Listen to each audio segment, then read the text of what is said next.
Hi, I'm Jan, Jan. I live in Manhattan, Upper West Side, New York City, and I've been living here for 25 years. And prior to that, I was living for 25 years in NoHo, in an industrial building, which at that time, in the mid-1970s, was only allowed for artists in residence. And at that time, I was, both an architectural designer and a dancer and a fashion designer. And not all of them at the same time, but in that quarter of a century. I'm happy there were no trees down there, though. And up here on the Upper West Side, I'm half a block from Central Park West, or from Central Park, for that matter. Central Park West is an avenue that borders on the west side of Central Park. And that's where I do most of my exercise. But in all the spaces I've lived in, there were just those two major ones, a quarter of a century in each one of them. I mean, apart from the fact that the first 13 years of my life were in Denmark. And my high school years, I was living in the Cambridge-Boston area, going to MIT for architectural training or schooling, and then to the San Francisco-Berkeley area for further architectural training, and finally back to Denmark for the Royal Academy of Fine Arts to complete my training, but I didn't complete it. I was involved in the arts, and architecture is a cooperative business. It's a business. It's also, a design business, but it's all right for students to, have wild ideas about how things should look. There's another thing for the practicality of having to live in them and work in them, and you need a lot of specialists. I was not into that. I am by nature, I guess, not by nature, but by nurture, a solitary person, an introverted person. And in my dance career, I was a soloist for the most part. And,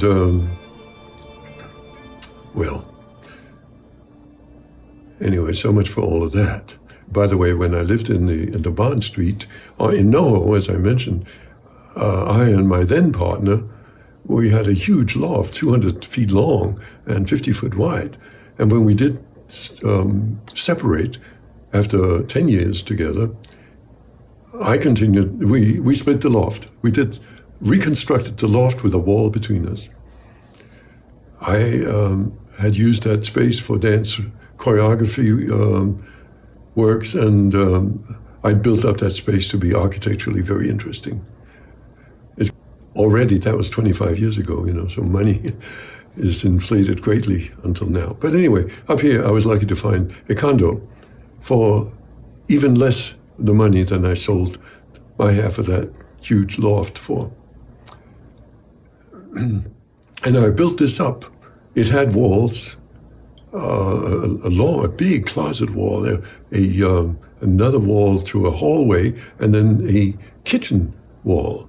I had all those demolished, and I had some of the walls stripped of plaster and that steel mesh that holds plaster to it.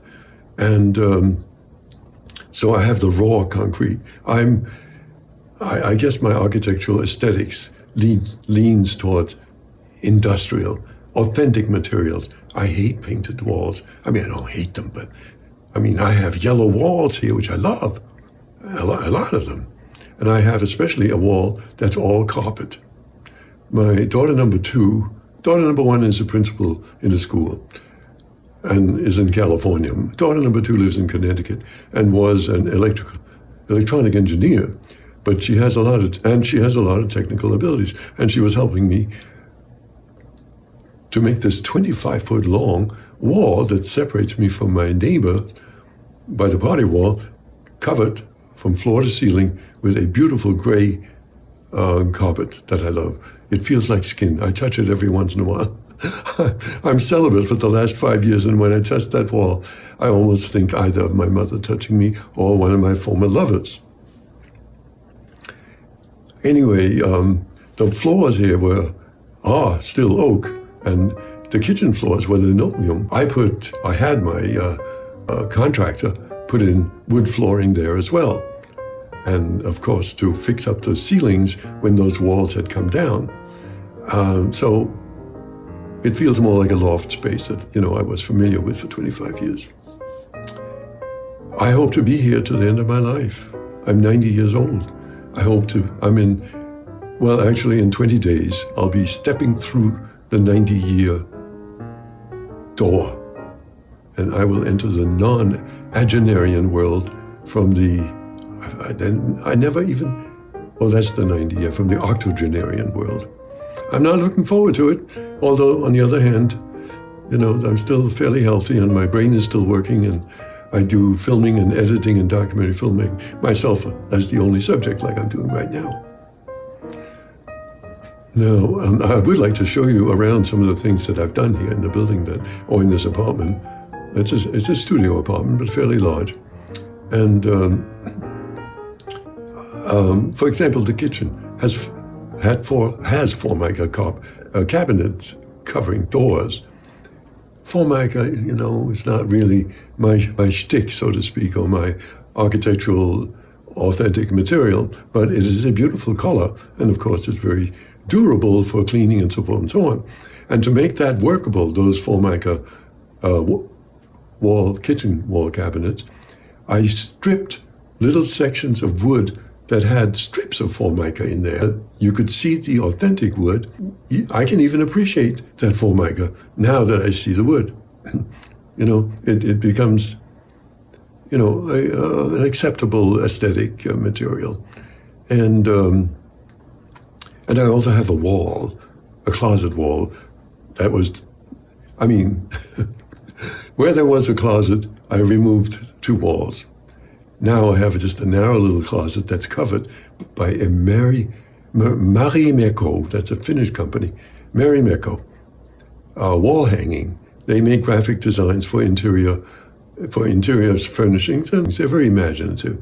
Scandinavia, is a high aesthetic culture.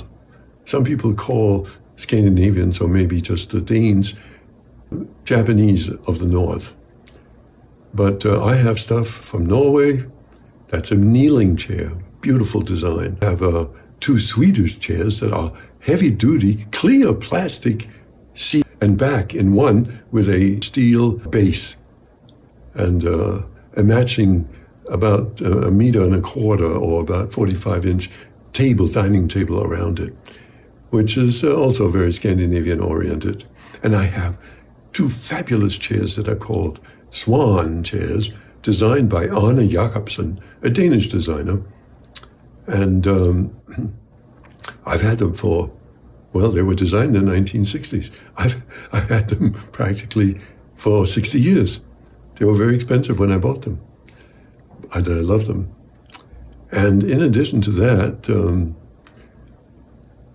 what is that? Oh yeah, I have some Norwegian stuff. Oh, besides the kneeling chair, I've got some cutlery that I need to show you because it is very architecturally authentic.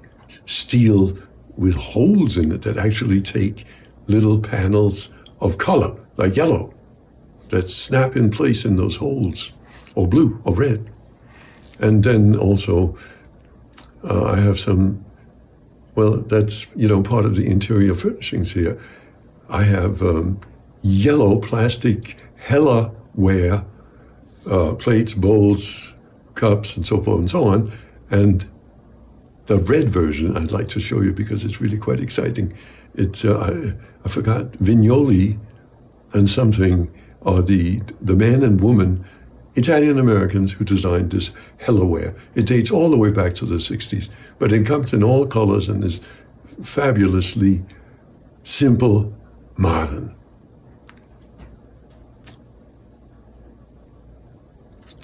I also had an electrician come in here and put some black ceiling strips with lots of small spotlights in it.